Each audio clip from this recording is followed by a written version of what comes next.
Sengithandaze kwaze kwavithika amadolo. Umshado wami usengcupheni ngoba umamezala uthi indoda yami ayithathe umfazi wesibili ozozizalela umntwana lekhaya ngoba mina angizali.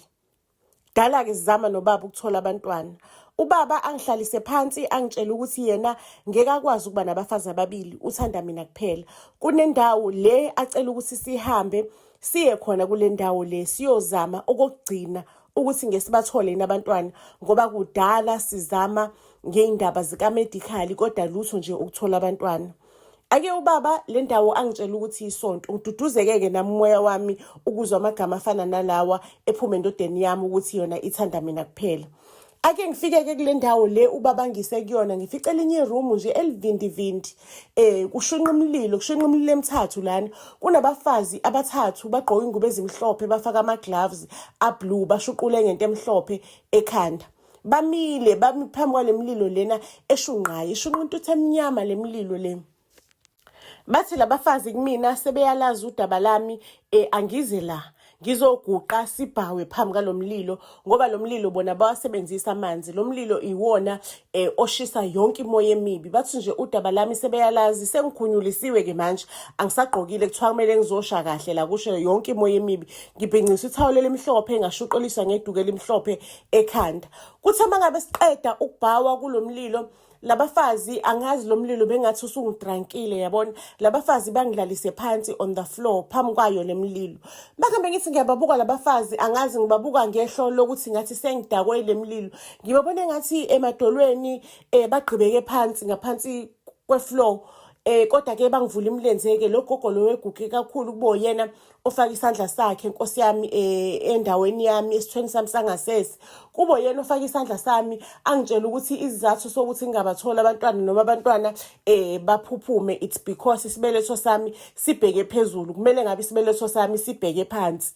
Angitshela ukuthi futhi emasayidini nama-fibroids, ne-fibroids ka-left ne-fibroids ka-right, and uzosiguqula isibeletho sami asibhekise phansi ukuze ngikwazi ukuconceive. Uzocela lama-fibroids lawa ngingawakhiphi ngize ngizale ngoba mangase ngiwakhiphe angamosha izinto ukuthi ngingakwazi ukuthi ngiphinde ngithola abantwana. Base ngiqedile-ke sengiyabuza ukuthi ngingabakhokhela ngani. Bathi hayi khulileka umveli inqangi asikhokhisani thina, uyena ofika ayithathele lokhu akudingayo, thina asikhokhisani lutho senza umsebenzi wakhe. Bengifika-ke nje endlini vele akuphelanga insuku engaki ngiconceive.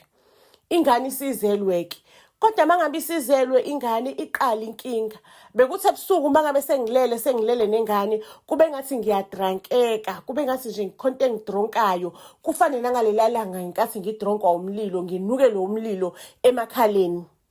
Emva kwaloko-ke ngizoza ingane yami ithi bye bye mama, sengiyoshebenza, bye bye mama. I-infant izongitshela ukuthi bye bye mama sengiyosebenza. Ayibo bakwethu mengivuka ekuseni ingane yami ikhathele izilale kuze kushaye o-12 emini. I-infant ngisho nodokotela bathi hayi ingane emilele iyakhula, ababoni lutho lona olwrong ngale ngane ikhula kahle. Kuthe mangabe ingane isikhulile ngicela ukunitshela ukuthi ingane biyivuka ixoxe ekuseni ithi hayi kade siye kuphi ebhasini laseThekwini siyoginqa ibhasi elisuka eThekwini liye eDurban. Mangabe ngilele ngibone nje ngivuka mina ebusuku ngilele ngahamba nabantu safike saginqa ibhasi elisuka eThekwini liye eDurban. Ngizozwa ngempela endabeni kuthiwa ibhasi liginqikile. Ingane izongixoxela usikade sambile siyobulala umama wamakhelwane. Jess Maria mangizozwa kwamakhelwane sengizwa ngesililo umama useqinqilizile, kuvukwe ekuseni umama uqinqilizile. Ingane izongixoxela indaba ezinkulu ukuthi bekade siye kuphi siyochela ngephi khona umama wakhona azogula, khona ubaba wakhona azophelelwa umsebenzi, khona kuzokwenzakala ukuthi uzwe indaba ezicorresponda nalento le eshiwe ile ngane.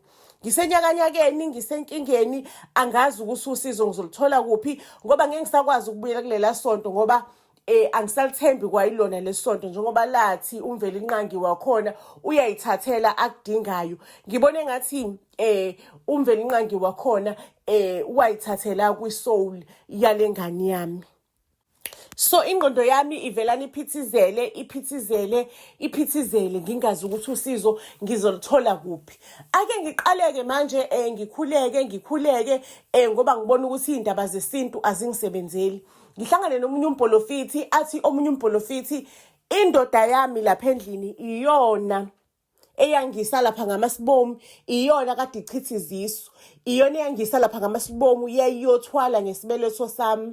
Ingane yami bekuyiyona eyinkokhelo, bekuyiyona eyinkokhelo kulo mthwalo wayo. Ingane yami iyasebenza, isebenzela imkhathi, isebenzela imoya engcolile, isebenzela ukuthi indoda yami ihlezi nje iqhubeka ibe rich, ibe nemali. Yonke le misebenzi yenziwa umphefumulo noma umoya wengane yami, ingakho indoda yami iqhubeke inemali.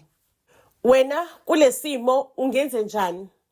Ingane ungayishiya nalo ndoda uhambe ubaleke uyele ekudeni uyoqala impilo yakhe entsha, ngoba le ngane usuzamile yonke imithandazo but nje uvuka ekuseni kunodaka. Mangabe kade kunetha uvuka emashidini kunodaka, ubone ukuthi le ngane biyidwanguza ey'ndaweni, ngisho noma kuthiwa ugade kanjani ebusuku, ingane uyayibona ikhona la. Kodwa uzovuka udaka lukhona, ixoxelo lithathe siphuma kuphi nakuphi. Uzobona nje izinto corresponda. And abantu bathi ilo baba lo thole ngale ngane ukuthi yenze imisebenzi yobumnyama ukuze yena athole imali. Vele amabhizinisi ababa makhulu shame, imali ekhaya iyangena. Mase ngikhomperisha ngalesa sikhathi aze angise lapha yakulabo mama noma wakhe aze athi akuthatha uNumber 2. Sengiyacabanga ukuthi hayi man, ngaleso sikhathi ibhizinisi lika baba lalehlile. Do you think ukuthi ubaba nalo mama, ubaba noma wakhe bayasebenzisana kona konke lokuthwala, kuthwale ngomphefumulo wengane yami?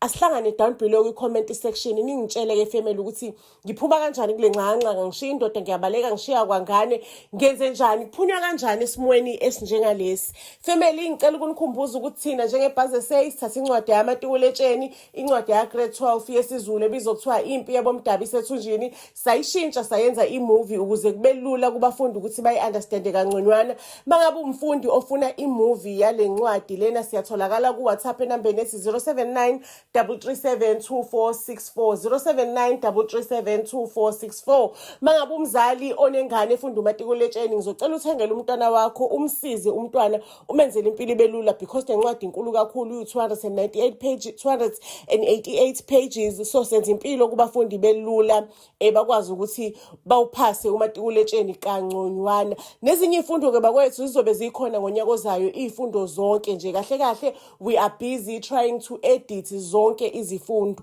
Siyabonga-ke family, ayibonane ku-WhatsApp enambeni ethi 079 337 2464. Leso fike sikuthengisele khona Impi Yabomdabi. Noma kuthiwa uyi-member of this family, uvumelekile ukuthi ufike uzoyithenga Impi Yabomdabi Isethunjini. Siyayithengisa nabantu, siyabathengisela nabantu abadala, sithi inkinga nje ayikho, abeze bazothenga. Buzz SA to all social media platforms. Siyanithanda kakhulu.